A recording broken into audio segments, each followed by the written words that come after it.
Salut les amis, alors aujourd'hui je viens vous parler du plaisir d'avoir des fleurs dans sa maison, d'avoir des fleurs chez soi. Et je voulais vous raconter un peu comment moi je fais. Je m'offre un beau bouquet là que vous voyez à l'écran, à peu près une fois tous les 15 jours. Vraiment un beau bouquet avec des belles roses par exemple, ou des belles renoncules, etc.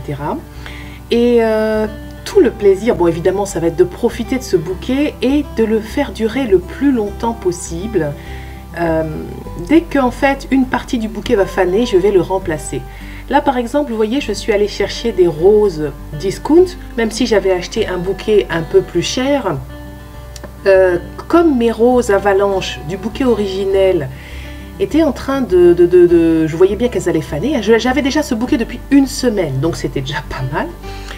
J'ai vu qu'elle commençait un peu trop mûrir et donc je suis allée chercher des roses en complément chez Aldi, des roses discount à 4,99 €. Je les ai prises dans une couleur pastel pour se marier avec mon bouquet. C'est un petit peu ça le truc, c'est d'essayer de trouver des compléments qui se marient avec votre bouquet d'origine. Et puis là en fait sur les 9 roses avalanches que j'avais, j'en ai perdu 3. Eh bien, j'ai recomplété mon bouquet avec mes roses Aldi pour qu'il dure plus longtemps.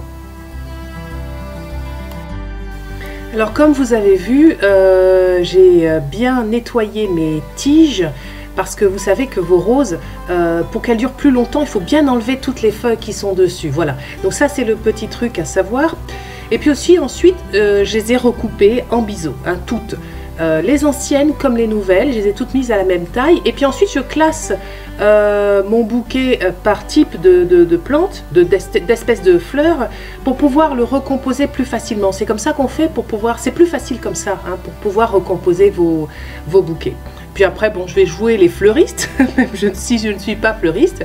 Et puis, je vais composer tout simplement mon bouquet. Alors pour garder mes bouquets plus longtemps, donc j'ai quelques petites règles que je suis. Donc déjà comme je vous l'ai dit tout à l'heure, par exemple au niveau des roses, il faut enlever toutes les feuilles. Au niveau des autres fleurs et des feuillages, j'enlève aussi toutes les feuilles qui sont sur le bas des tiges et qui pourraient tremper dans l'eau parce qu'elles vont polluer l'eau du vase et donc ça va empêcher le bouquet de durer longtemps. Donc il faut bien nettoyer vos tiges. Ensuite, moi je change l'eau du vase tous les 2 jours. Voilà, je fais en sorte que l'eau reste claire et propre. Du coup, c'est vrai que je n'utilise pas les sachets hein, que donnent les fleuristes. Ce n'est pas qu'ils ne sont pas utiles, hein, ils sont très utiles.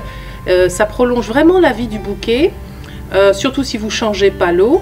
Mais quand vous changez l'eau tous les 2 jours, ça ne présente aucun intérêt, donc moi je ne les utilise pas. Ce que je fais aussi, c'est qu'à l'achat, je coupe les tiges en pointe, hein, en biseau, je recoupe les tiges et puis au milieu de ma semaine, 3-4 jours après, je sors mon bouquet du vase quand je fais le changement d'eau par exemple et je recoupe encore en biseau mes tiges. Donc je le fais quand même 2 fois.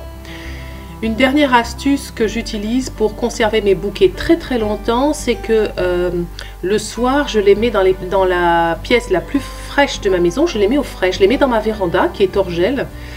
Surtout quand on fait des feux de cheminée, etc. Donc pensez-y, si vous avez des pièces fraîches et que vous faites monter en température la pièce où elle est bouquet, la nuit, vous pouvez mettre les fleurs de côté. Donc là, j'ai fini de faire mon bouquet. Et puis, j'ai choisi un joli contenant. Et ça, c'est très important. Il faut que le style du contenant soit adapté au bouquet parce que le plus beau des bouquets, s'il est dans un contenant qui n'est pas adapté, va paraître tout moche. Alors que, en fait, ce ne sont pas les fleurs qui sont moches. Le problème, c'est que c'est le contenant qui ne convient pas. Donc, vous avez bien compris que le but du jeu, c'est de garder mes plantes, mes fleurs, le plus longtemps possible. Donc là, j'avais écarté, en fait, là, vous voyez une rose que j'avais écartée, mais j'en avais écarté 3 sur les 9. Et j'avais aussi mis de côté les chardons, la bleue intense, parce que le feuillage commençait à jaunir. Je ne savais pas trop si j'allais les jeter ou pas. Et puis finalement, je me suis dit, je vais enlever le feuillage jauni et je vais faire une petite décoration pour mon plateau de thé. Et je vais encore pouvoir les utiliser pour faire une petite composition. Et c'est ce que je suis en train de faire.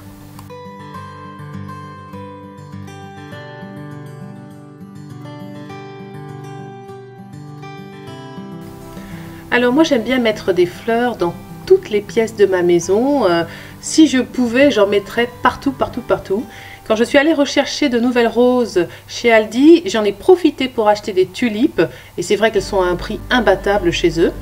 Donc j'ai mis un bouquet de tulipes dans la cuisine, mon joli bouquet romantique sur la table de ma salle à manger. Et puis sur mon petit plateau de thé, mes petits chardons qui font encore un bel effet avec une petite branche de wax rose qui restait du bouquet. Enfin, je ne pouvais plus l'intégrer dans le bouquet, donc voilà, j'ai fait cette petite composition. À 10 jours de l'achat de mon bouquet, les roses avalanches, bon finalement elles ont fini par rendre l'âme, il fallait bien, voilà. Et donc là ce que j'ai fait c'est que j'ai redéfait le bouquet. Et puis j'ai confectionné une couronne fleurie que vous avez peut-être vue dans une vidéo sur la décoration de Pâques.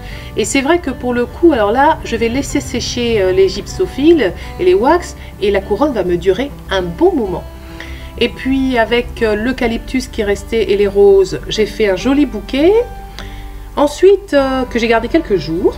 Et puis ensuite, j'ai séparé tout ça. J'ai mis les roses sur mon bureau pour bien en profiter, voilà, quand je fais de l'informatique, quand je fais du montage vidéo là par exemple.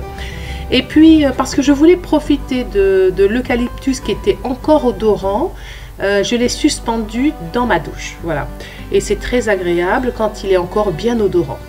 Au bout de quelques jours, il est devenu très sec, il n'avait plus d'odeur. Et quand c'est comme ça, alors moi je brûle les feuilles d'eucalyptus quand elles sont très très sèches. Alors vous voyez le feuillage d'eucalyptus, ne le jetez pas, c'est vraiment très utile. Quand vous brûlez comme ça les feuilles, il y a une odeur de fumée bien sûr, mais à l'intérieur de laquelle il y a une subtile odeur d'essence d'eucalyptus.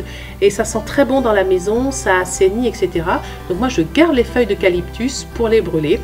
Et aussi pour faire des décorations de table pour le dimanche. Et voilà, donc mon bouquet de départ, il aura duré 15 jours. Je l'ai fait durer 15 jours sous différentes formes. Et puis là, je recommence. Je repars avec de nouvelles fleurs, des renoncules, de l'eucalyptus et du wax blanc. J'adore avoir des fleurs chez moi. Je trouve que les fleurs embellissent énormément ma maison. Elles embellissent nos intérieurs. Un beau bouquet de fleurs posé sur la table de la salle à manger ou un bouquet de tulipes dans ma cuisine. Moi j'adore ça, je trouve que c'est vraiment la petite touche en plus. Les fleurs ont vraiment ce pouvoir d'amener de la beauté, de la douceur et de la gaieté dans nos vies. Et en plus, ce qui est vraiment fantastique et vraiment positif, c'est que les fleurs sont toutes sur un pied d'égalité. Alors là je le pense sincèrement. C'est-à-dire que même la fleur la plus humble, la plus simple, donc économiquement la moins chère, a exactement le même pouvoir que les fleurs qui sont rares ou qui sont onéreuses. Donc ça c'est une très bonne nouvelle. Ça veut dire que on n'a pas besoin de dépenser des sommes folles et ça veut dire que mettre des fleurs dans sa maison c'est accessible quasiment à tout le monde. On peut s'acheter un bouquet de fleurs une fois par semaine, une fois tous les 15 jours, une fois par mois, une fois par trimestre. Et puis, on va essayer d'utiliser toutes les astuces que l'on a pour faire durer ce bouquet le plus longtemps possible. Et puis, on va profiter de ces fleurs qui embellissent nos maisons et puis qui embellissent nos vies. Voilà, je vous invite à profiter de tous les petits plaisirs de la vie. Et je vous dis salut, à bientôt les amis.